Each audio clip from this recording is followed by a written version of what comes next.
Hello and welcome to Autocar India. And today we have with us Ashish Gupta. Hi, Sergius. Hi, Ashish. Thank you for coming to our studio. Thank you for having me. It's been a year now. In fact, if you're a regular viewer at Autocar India, then you'll know that we had Ashish exactly a year ago, Yes. right here in our studios, where you had just taken over brand director at Skoda, moving over from, Volkswagen, right? Yes, switch sides of the office, yes. Exactly. So we thought it's a great time to catch up with Ashish. It's been a year and see what's the year been like and what's the year ahead. And from what we've seen, Ashish, it's been quite the year, right? A record year for Skoda, the highest ever in your, I think, 20, 25, 26, 25 years. 26th year in India. 26th year in India, yeah. Right. So why don't you just tell us a little bit about the year that, went by? No, I think, first of all, I don't think we had ever intended it to be an interview after a year. It's just a coincidence and we realized it's been 1 year. So it's a happy coincidence, I would say. Difficult to fit in 1 year into an interview like this. Right. But I think from my point of view, if I would describe it in one word, I would say for me, it's been challenging but exhilarating. Yeah. Okay. So challenging because it was a switch. It was something which, Skoda was on the cusp of doing something good, something great with the launch of the Kylaq, and we wanted to make sure that it turns out the way it has been planned. Yeah? So that way, I must say that I'm more than satisfied with what the last year has been. Not only from the brand point of view or sales point of view, but what we have done as setting the foundation for the future. I think that was very important. Success can, sometimes blind you as well. Success can also happen by chance. Success can also happen on the back of a product like we did with the Kylaq, which continues to be our bestseller. But you have to make sure that whatever you do sets a solid base for the future. And I think from that perspective, we have been successful. If I look at some of the KPIs across the brand over the last 1 year, we see a good growth in all KPIs, whether it is related to brand in terms of the brand image in the country, awareness about the brand, the number of customers considering us as a brand. If I look at our network in terms of the 183 cities we are now present in, the dealer profitability, which is a very crucial part of our operational business. If I look at what we have done on the brand side itself, or in terms of our market coverage, we now cover almost 60% of the Indian segments with our product portfolio. With all of this came also our rank improving from rank number 11 to rank number 7. And for me, important thing was we also became number 4 in the Skoda global markets. Okay, yeah, right. So of course we missed number 3 by a small margin. I think to the UK. To the UK. So that's something which we are looking forward to. I would love to be in the top 3 markets for Skoda going ahead. That is what we are aspiring for. But more than that, I think being relevant in India to Indian consumers, bringing our DNA of European engineering, safety, performance and driving dynamics into the mass segment, I think is something which gives us all a high. No, absolutely. In fact, you're right, it's been quite the year. The Kylaq has obviously pushed these sales, and we'll talk a little bit about that. But we're sitting here with the Kodiaq, and you have a announcement to make related to the Kodiaq. So why don't we hear it? No, I think the Kodiaq is our flagship. It's been the first Kodiaq came into the market in 2017. The first time Kodiaq came with a large 4x4 SUV into the market. So it continues to be our global flagship. At the same time, happy to share with you that this is the 125th year of Skoda Motorsports. Yeah, we have been into motorsports for 125, believe it or not, 125 years now. It is also the 50th or 51st year of when the RS was born. Yeah, so the rally sport, which we call RS. So we thought, what could be better or above the Kodiaq? We took one step in reintroducing the RS badge with the Octavia RS last year, which sold out in 20 minutes, and then taking that message forward. We also decided to bring the RS on the Kodiaq, as the pinnacle of Skoda's European engineering DNA and our motorsports heritage. So the Kodiaq RS is coming. The bookings will open on the 22nd of June. Okay, awesome. So there you have it. The Kodiaq RS is back. Bookings are going to be open. No, not back. It is actually coming for the first time to India. Yeah, the Kodiaq RS. Actually, you're right. We only had the Octavia RS. Yes. Weirdly enough, I've driven the Kodiaq RS. Yes. But internationally. Yes. So yeah, you're right. having said that, though, also having driven it and including this, the one you all are bringing in, it's something that really impressed me, because it's not the wild child. Like you have some of the sporty SUVs, they go completely wild, with certain compromises to everyday life also, be it the shape, sometimes coupes, be it the stiffness in the ride and the springs. What I felt was this was not a wild child, but it is sporty enough to justify that RS badge, and no compromises. Yeah, true. So, and I think, funny that you say it's not sporty enough. It is sporty enough. In fact, just sporty enough. No, it is an all-rounder. Right. You get the sports DNA, you get the interior, which is sports themed. You do get, a lot of features which are internationally available into the Kodiaq RS. But I must share with you something. It is the fastest Skoda ever in India. Okay. Yeah? It is even faster than the Octavia RS. Right. Yes. So looking forward to it, Ashish. Just to talk a little bit more about it, this one that we have here, the regular Kodiaq, you're building here. It's well, as you all call it, parts and components. So what that means is it's like a locally assembled. True. But the RS would be a CBU? It will be a fully built unit. Yes. Okay. So that's going to be an import. So obviously you're not looking at volumes from this. It's more like a brand shaper. Yeah, I think so. I would say that the RS badge has a lot of following in India. Unfortunately, what happens is because of the taxation and everything that is there right now, it sometimes becomes difficult for us to become get volumes into the country. But definitely, we always want to bring something which signifies our heritage, our legacy into the country. And that's the endeavor with the Kodiaq RS as well.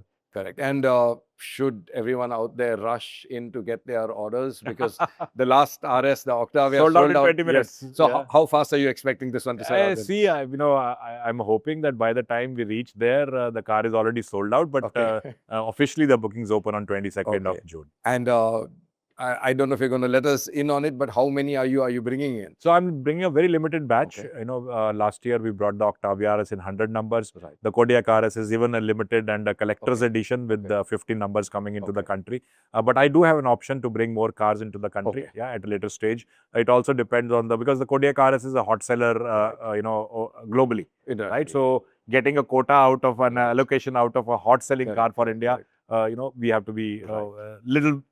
I wouldn't say little bit, very pushy, to get those cars, but we have been successful. So 50 cars is what we are getting into the first batch. But the options are always open for more orders. Right. Amazing. So that's on the Kodiaq RS. But coming back down to our locally built models. Like you said, you've had a fantastic year, driven. Very honestly speaking, on the Kylaq, the Kylaq shoulders. It's entered a segment that is popular. It's proved to be a popular offering, popular enough at least. But the Kushaq and the Slavia both saw a decline in sales. Now you've addressed that with an update, which is just about 3 months, I think. 2 months. 2 months. So perhaps too early to ask you. But are you seeing an uptake now? Yeah, back definitely. Again, and I think yes, you're right that a large portion of our sale over the last 1 year was the Kylaq.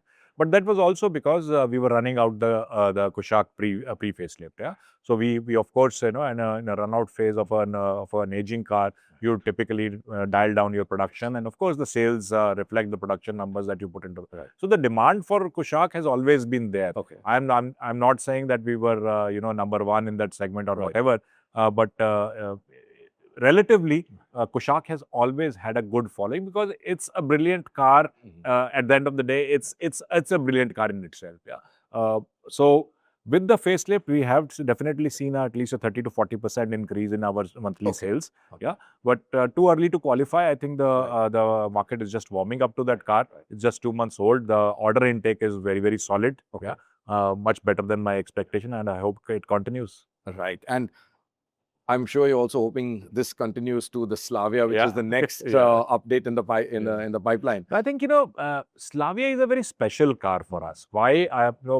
Perhaps we are among the very few manufacturers in the world who still have a sedan portfolio. So Skoda globally and in India has always been defined by its sedans. Whether it is the Octavia or the Superb or the Rapid before that. So we have a sedan legacy. And I think the Slavia continues that sedan legacy. Sedans definitely as a category in India, is a smaller segment. SUV is the flavor of the season. but we have a strong foothold in that segment, and people identify us as sedan makers. Right. So I'm looking forward to the Slavia also taking its due place. Right. And are you looking to working your magic on the Slavia sedan? Because the sister car, the Virtus, when you were at Volkswagen, #1 sedan, right? I mean, with Verna City and other cars also. So you had competition. It's not like the sedan market went away. Exactly. There were sedans still around. So that was pretty impressive. Are you looking to now doing the same at Skoda? Now you're talking the language of my boss. Okay. But yeah, definitely, at the end of the day, I'm a sales guy. Right. All the best to Virtus. That is also like a child or a baby to me. Groomed that baby for almost 5 years and brought it up here. So all the best to the Virtus. But definitely, we are also here to compete. Okay, so looking forward to that as well. I mean, I am also looking forward to seeing the updates in that, because I think the Kushaq was a fairly, it went beyond the facelift, let's say. You've had a new gearbox come in, rear massage seats, some more technical features. So it's nice to see. I don't know if you're going to let in on it right now, but will we see similar features move over to the Slavia massage Too early seats? to say. Too early to say, Sergius. Its time will come, and very soon. Okay. Perfect. And moving on, there's another segment that you aren't in as yet, and that is EVs. True. Right? It is an emerging sector. In fact, again, too early perhaps to say so, but with the crisis currently, uncertainty around maybe even fuel today, fuel blends, ethanol, things like that. People seem to be now, just in the last maybe month or two, looking at EVs more and more.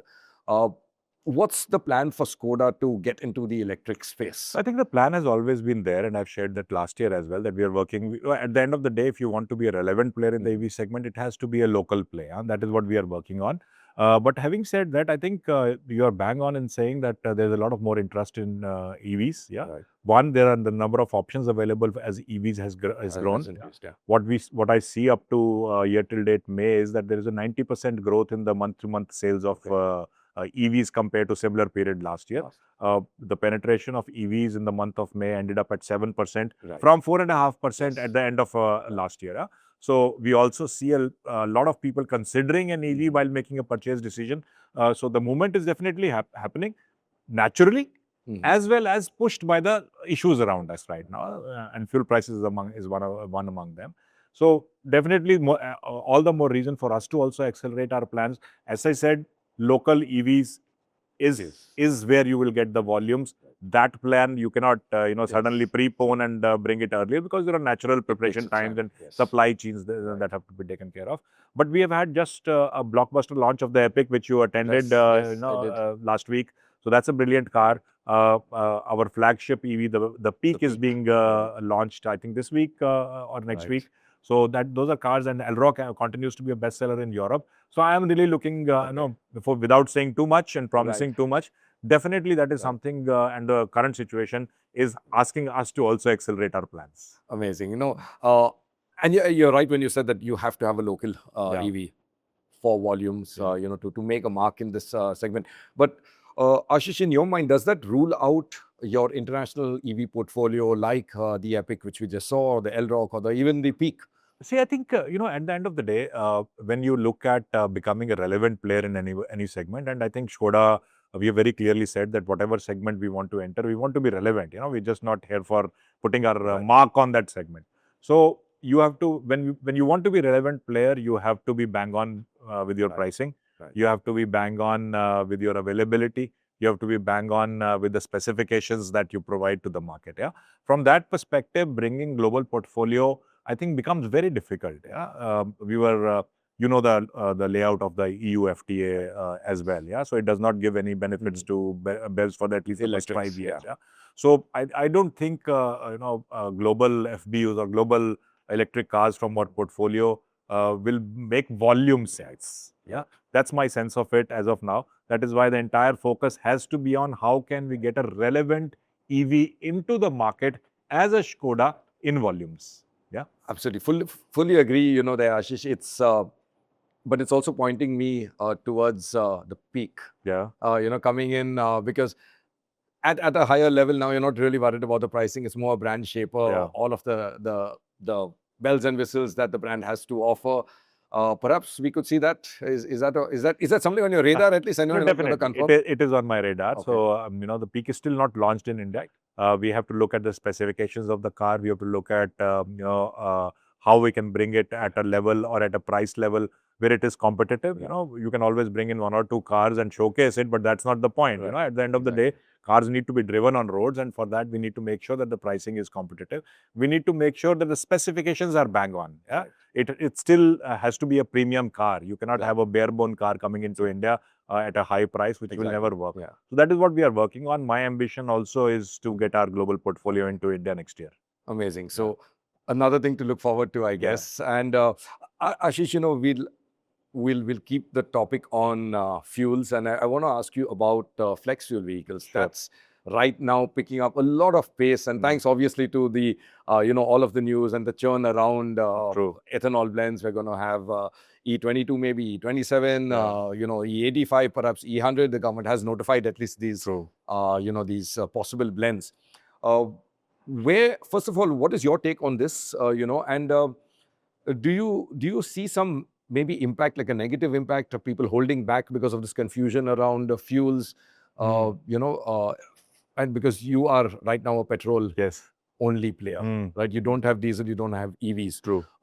Is that really affecting things? So I think I think the structure of the market is definitely changing. If you look at it year till date, the petrol market itself, or the petrol part of the entire market, is at around 46 to 47%, which used to be above 50% till last year. Yeah? Right. So definitely there is a shift towards CNG, towards electric. So the structure of the market is changing. But the good thing is that the market is also growing at 20%. Okay. Yeah. So even if the share of petrol is going up, the absolute volume or absolute size of that pie still remains large. So therefore, I am not worried about our current portfolio. But having said that, when the administration and when the government of India is thinking about some certain direction they want to take with good reasons, then we have to follow. Yeah. So I'm sure that they have given good thought to their policy and the way they want to take it up, and we just have to follow and make sure that we are compliant.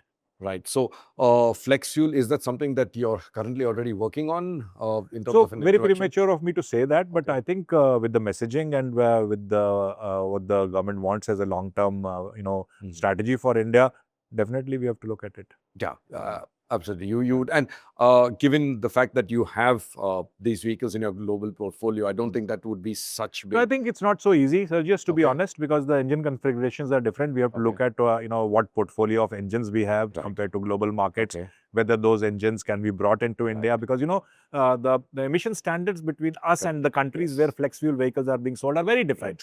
We are already at Euro 6B. We are talking about moving to Euro 7 very soon. The countries you're talking about are still at Euro 3, Euro 4 they're behind, yes. So the engine generations are very different. So you have to look at the generation of engines and the emission, generations you are in, standard generation you are in. Are your engines capable to take ethanol or flex fuel? Of course, everything is possible. Yeah? It just takes time. It takes investments. Okay. So there is some work. It's not. We are working right. Yes. Amazing. Yeah. Okay. And Ashish, also, earlier you spoke about your dealers, right? Where you said that, all of your KPIs are looking good right at the start. And I want to get back towards the end, with this, the dealer bit. How is first of all, the network expansion going, and how is the quality of the dealerships, the dealership experience working out for Skoda? This is something that you needed to address. No, totally. And I think we have addressed that. And, one of the KPIs that we monitor also internally is what we call customer experience scores, which is a direct customer feedback to us. So customer experience sales has grown by almost 12% over the last 1 year. Customer experience after sales has grown even by higher percentage points of around 18 to 20%. Are we perfect? I am sure we are not. Yeah. Can we be better? Yes, definitely we need to be better. But the trend is very, very positive. Yeah. Now that has been helped by a lot of things that we have done consciously and with our network. First of all, we addressed the reach of our network. Because the biggest issue for Skoda also was that we were not available in many parts of the country, which also led to purchase hesitation, and because you do not have service nearby. So what we have done over the last 1 year is now we are present with almost 335 touch points in 183 cities. We are just inaugurating our 200th workshop across the country this month. Yeah. So that is the kind of expansion we have undertaken. Naturally, with the Kylaq coming in and with the territories we are going into, this needed to be done. Right. But that gives a lot of confidence to customers that I can go ahead and buy a Skoda. Yeah. So that bit has been taken care of. We have worked a lot on our processes. Yeah. How can we make our customer experience journey seamless? How can we make it pleasurable? How can we take out the pain points from the customer experience journey? One of the pain points, for example, was the perception that our maintenance costs are high. We have addressed that to a large extent. Every car, every Skoda now comes with a 4-year super care package, 4 years warranty, 4 years roadside assistance, 4 free services. We have a lot of service maintenance packages through which customers can make their, long-term ownership quite affordable and even more competitive than some of the smaller cars in the segment. Yeah. We have worked a lot on localization to reduce our spare parts prices. Availability of parts is something which we have worked on very, very hard. Today, I have a service rate of more than 96%. That means if you order a part today, 100 parts today, 96 are available immediately. Okay, at the dealership. Yes, not at the dealership, but in the supply chain. In the supply chain. At a dealership, the assortment is almost, my parts assortment is almost 40,000 part numbers. Right. So no dealership can afford to carry that much of whole parts. Inventory. Yeah. But there is a science behind it, which dealer should carry which part, Correct. What is their sales mix, what is their, service mix. So that is managed, but our warehouses are able to, in combination with dealers, service 96% of the parts, which is among the best service rates in the industry. Yeah. So lot of aspects that we have worked on, which are coming together to make our customer experience better. As I said, are we perfect? Maybe no, because customer expectations will keep on increasing, and you have to keep pace with that. In fact, your customer expectation is something also I really find very interesting for a brand like Skoda, because if you look at various brands, let's say entry-level brands, we have seen they're very successful, but as they go higher up the price ladder, there's almost like a certain glass ceiling that they can't maybe break into or have much success in. You have premium brands that don't want to come down, right? And they'll hold back like it's the edge of a cliff. They don't want to go there, even if in the international portfolio you do have lower priced cars, right? But Skoda has a very wide price band, right? Yeah. You've got your Kylaq, and we'll have now the RS, right? So how is that? How difficult or how easy is that for you to balance? We began this interview by characterizing the last 1 year as challenging but exhilarating, and that's exactly the challenge that we are talking about. Because we have a certain image in consumers' mind from our history, from the products we have sold in the country, as a premium brand with premium products. Now, how do you make sure that you do not compromise on that premium image and still be relevant by providing affordable or mass market cars? So that was the journey that we have undertaken with the Kylaq. Today as well, if you go to my showroom, people who are walking into my showroom still believe that Kylaq is a premium car in that segment. Yeah. But when they look at the price, when they look at the features, when they look at the value that they are getting, they are like blown away. Yeah. So that is the reason of success of the Kylaq. We have not compromised on our European engineering. We have not compromised on the specifications that we offer. We have not compromised on safety. We have not compromised on driving dynamics, because the Kylaq is known as the best driving car in that segment today. Yeah. So consumers are very clearly identifying that the Kylaq stays true to Skoda's, European engineering heritage and premium heritage, and is a great car. And that's the reason. That's the reason of success. Right. Yeah. So before we conclude, I have to ask you this on the Kylaq. You said it's a great driver's car. Will we ever see an RS or a hotter version on it? Because you only have the 1 liter, there. I know. I think, this is a debate that I've been having with my team lately as well. We know that the sub 4 meter segment is actually defined by engine sizes and by vehicle sizes. So within that, it is very difficult to get a pure performance kind of a vehicle in. You can do something with the styling elements and give it a sporty touch, which we will be doing, by the way, with the Sportline coming in on the Kylaq in the month of September. That's something which the market is looking forward to, and is also actually coming into our portfolio, because we saw that demand coming from consumers. So that is definitely coming in. But a pure performance play, I think something dramatically we will have to think about getting maybe a 1.5 into the Kylaq.